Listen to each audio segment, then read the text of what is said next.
There comes a moment in a human life that feels almost like a betrayal. A strange and unsettling shift you never saw coming. A shift that touches everything. Suddenly, the music you once loved doesn't move you anymore. The food that once comforted you tastes ordinary. The hobbies that once kept your heart alive now feel like you're simply going through the motions. Even conversations, even the presence of people you cherish, feel hollow, as if you're there physically but something essential in you is missing. And if you're experiencing this, chances are you're scared. You're confused. Maybe you've started to wonder if something is wrong with you, something serious, something broken. You might have told yourself, I'm burned out. I'm depressed. I've lost myself. Nothing makes sense anymore. But what if, just pause with me here. What if this collapse of joy is not a malfunction? What if it is a transition? What if you're not breaking down, but breaking open? What if the disappearance of joy is not the end of something, but the quiet beginning of a life you've never known how to see? Let's start with a truth that almost no one teaches you. Most of what you used to call joy was not joy. It was relief. Think about it. You feel hungry, you eat, you call that pleasure. But without hunger, eating has no spark. You feel lonely, someone gives you attention, you call that joy. But without loneliness, the same attention barely touches you. If there is no itch, scratching isn't satisfying. Most joy is just the temporary end of discomfort, a momentary pause in the tension. It's not real fulfillment. It's relief disguised as happiness. But here's the part people never question. Why was the tension there in the first place? Why are we always craving, always wanting, always searching for the next little moment of relief? This is where the story changes. Because eventually, and it happens quietly, you begin to see the pattern. You begin to realize that the pleasures you chase are tied to the discomforts you create. You create loneliness, so connection feels meaningful. You create boredom, so stimulation feels exciting. You create desire, so fulfillment feels satisfying. It's a game, a cycle, and when you see it, truly see it, the illusion cracks. The old joys begin to lose their power. They stop working. They feel thin, ghost-like, artificial. This is the moment when panic begins to rise. Why can't I feel anything anymore? What happened to me? Why does the world feel flat? Why am I so numb? But the numbness is not a problem. It's a sign that you're seeing the strings behind the puppet show. Imagine that your whole life, you lived in a room lit only by candles. The dancing shadows on the wall fascinated you. They entertained you. They became your world. Now imagine someone suddenly opens the door, and sunlight pours in. At first it's overwhelming. Feels like too much. Your eyes hurt. The room that once seemed full of meaning suddenly looks empty, washed out, plain. The shadows, the ones you believed were real, are gone. And in that moment you don't think, I'm seeing reality. No, you think, I've lost everything. But you haven't lost anything. You're simply seeing beyond the shadows for the first time. This is what it feels like when nothing brings you joy anymore. The old shadows stop entertaining you. But your eyes have not yet adjusted to the daylight. You are in between worlds. The old world has dissolved. The new one hasn't formed. This space, this gap, is uncomfortable, terrifying even. It feels like death, like someone unplugged your emotions. But it is not death. It is transition. It is what spiritual traditions call the dark night of the soul, the collapse of the false self, the dissolving of the identity built on chasing shadows. Because when the stimulus stops working, when the distractions lose their shine, when the cycle of craving and relief collapses, you're left with something raw and unfamiliar, your unfiltered experience of existence. And that experience feels empty at first, because you're used to noise. Silence is shocking. When you've lived your entire life in the soundtrack of constant craving. But silence is not emptiness. Silence is space. Silence is freedom. Silence is the light before your eyes learn to see. So if you're here, if you're in this strange, emotionless desert, I want you to hear this clearly. You are not broken. You are not lost. You are not failing. You are transforming. You have outgrown the joys that depended on tension. You have outgrown the pleasures based on relief. You have outgrown the emotional roller coaster that made you feel alive, only because it never let you rest. You are entering a new stage of consciousness, one that isn't built on shadows, distractions, or cravings. But before you can step into it, you must pass through this in-between space. The old has fallen away. The new whispers at the edge of your awareness. Your mind says, "This feels like nothing." But your soul knows, this is the beginning. Because the truth is simple and terrifying. When nothing brings you joy, it's because the old version of joy no longer fits you. You are too awake for old pleasures, and not yet stable enough for the new depth that awaits you. This is the silence after the noise.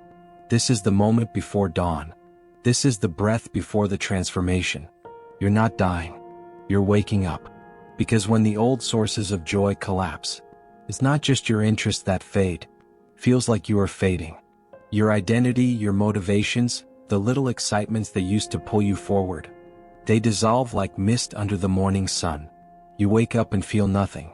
Activities you once loved now feel distant, like memories from someone else's life. You engage in conversations and feel like you're acting. You participate in daily routines but feel strangely absent, like you're watching yourself move through life from behind a glass window. And the mind panics. It whispers, "What's wrong with me? Why don't I care anymore? Have I become numb? Is this depression? Am I losing myself?" But the truth is far more profound and far less tragic. You're not losing yourself. You're losing your old self. You're shedding the version of you that was built on stimulation, distraction, and conditional happiness.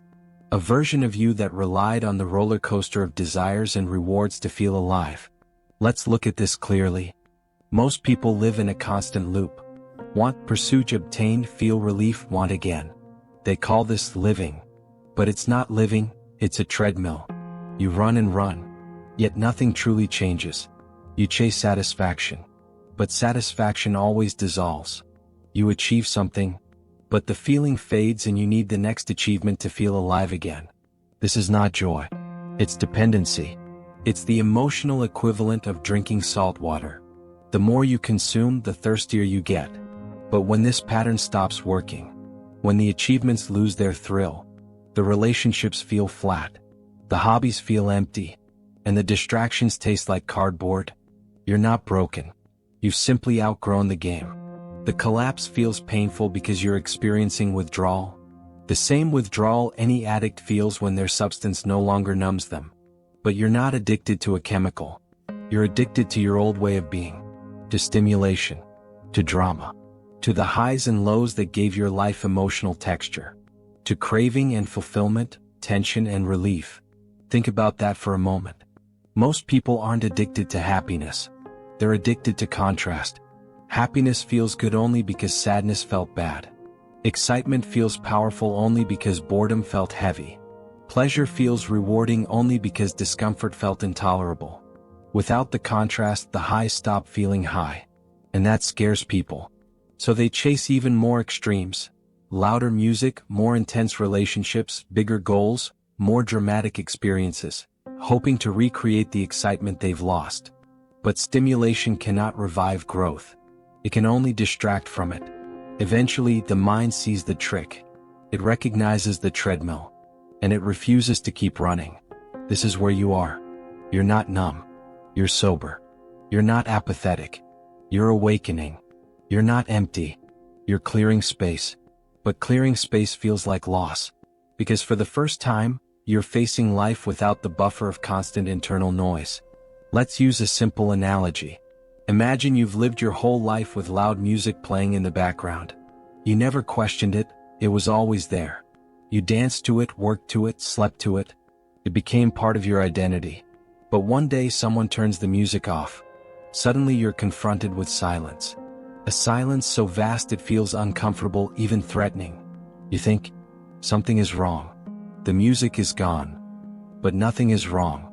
You're simply hearing life without the soundtrack. You're hearing yourself without the soundtrack. The collapse of the old self is not a malfunction. It is what happens when the illusions fall away. But here's what makes this phase feel so frightening. Your mind has no replacement yet. The old joys are gone. The new joys have not yet appeared. The old identity is dissolving. The new identity has not yet taken shape. You're in a psychological cocoon, a state where the caterpillar has dissolved, but the butterfly has not yet formed. If the caterpillar could think, it would panic. It would say, "I'm losing everything I am." But what it's actually losing is the limitation of being a caterpillar. You are in that same space.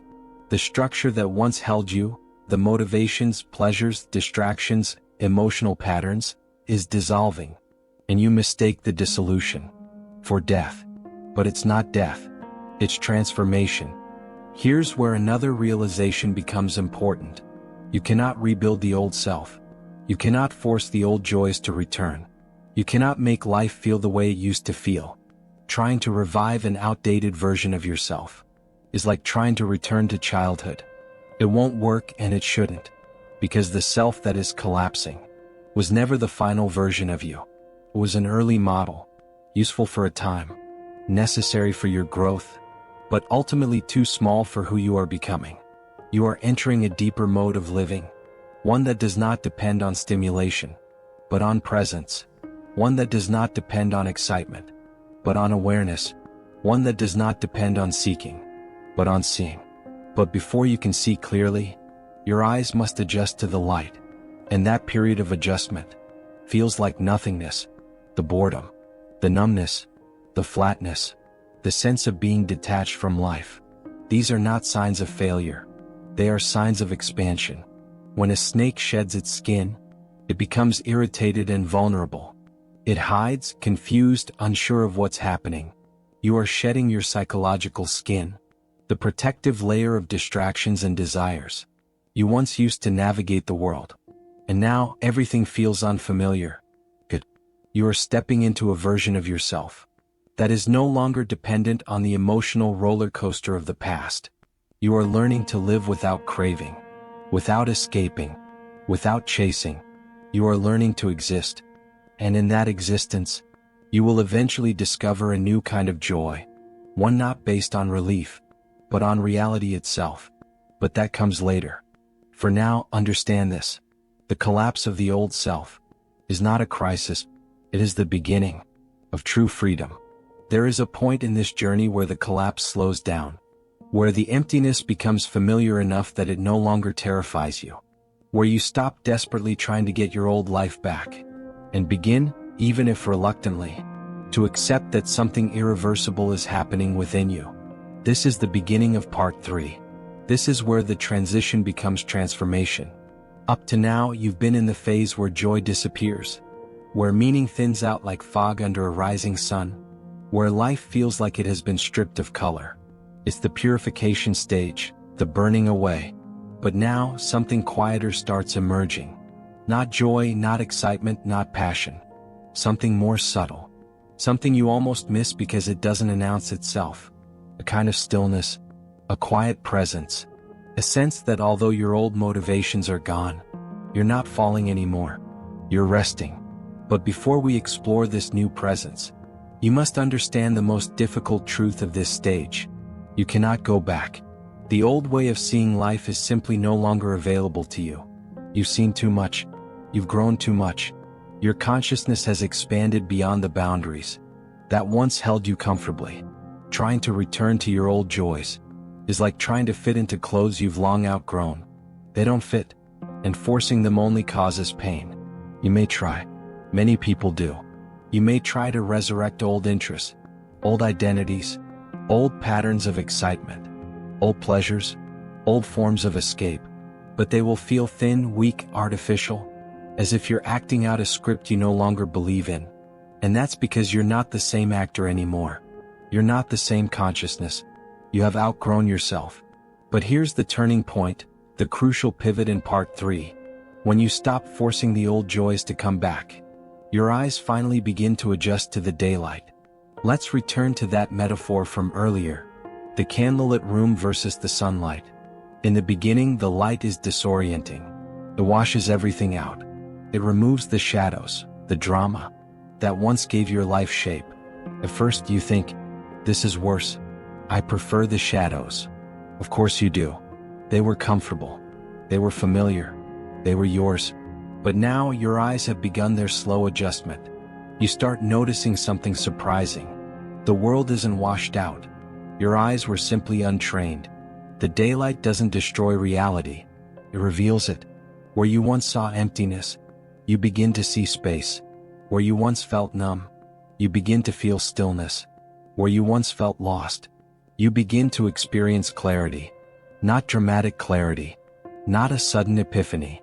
A quiet, grounded knowing. It begins as a whisper. I'm still here. In this phase, one of the greatest illusions dissolves. The illusion that life must constantly be interesting. To be meaningful, you spent years chasing excitement, equating stimulation with aliveness. But the deeper truth is this. Life's richness isn't in the intensity. It's in the intimacy. The intimacy with the present moment, with your breath, with existence itself. Not the fireworks, not the drama, not the peaks and valleys, but the quiet, almost invisible miracle of simply being aware. This is where the transition deepens. You start tasting a new kind of experience, one that isn't fueled by wanting, isn't built on tension, isn't dependent on pleasure or stimulation. It's an okayness, a deep, almost unsettling okayness. Not happiness, not pleasure, not excitement, just enoughness. A sense that this moment, this breath, this body, this awareness, needs nothing added to it.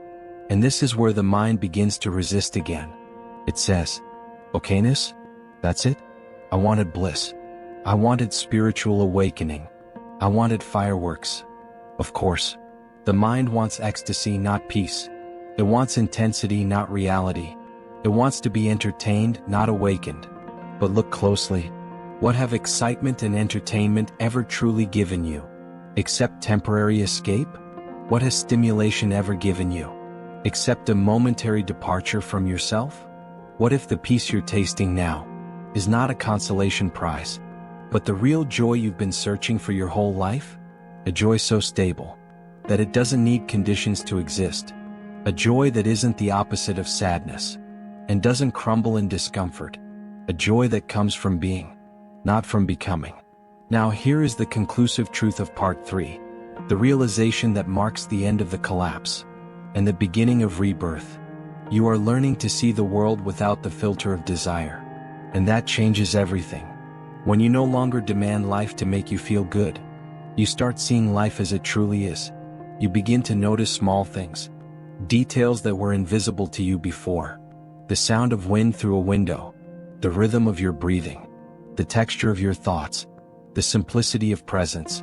These are not events. They're not achievements. They're not pleasures. They're reality. And reality, when seen without the fog of constant craving, is breathtaking. Not in a dramatic way, but in a profound one. You begin to understand that joy was never in things, never in achievements, never in pleasures, never in stimulation. Joy was always in presence. The same presence you've been too busy chasing things to notice. And here is the most beautiful, most conclusive realization of part 3. You didn't lose joy. You lost the noise that drowned it out. The numbness wasn't the absence of feeling. It was the absence of distraction. The emptiness wasn't a void. It was space. Space that life had been trying to fill with truth, but you had been filling with stimulation. And now, finally, you are becoming quiet enough to feel the deeper joy that has always been with you. A joy that isn't loud, isn't dramatic, isn't thrilling, but it is real. It is steady. It is unconditional. This is the joy of someone who is no longer running, no longer chasing, no longer escaping. This is the joy of someone who has finally stopped searching and started seeing. In part 4, we explore what this new joy truly is. Not relief, not excitement, but the fundamental wholeness you were born with, for God, and are now returning to.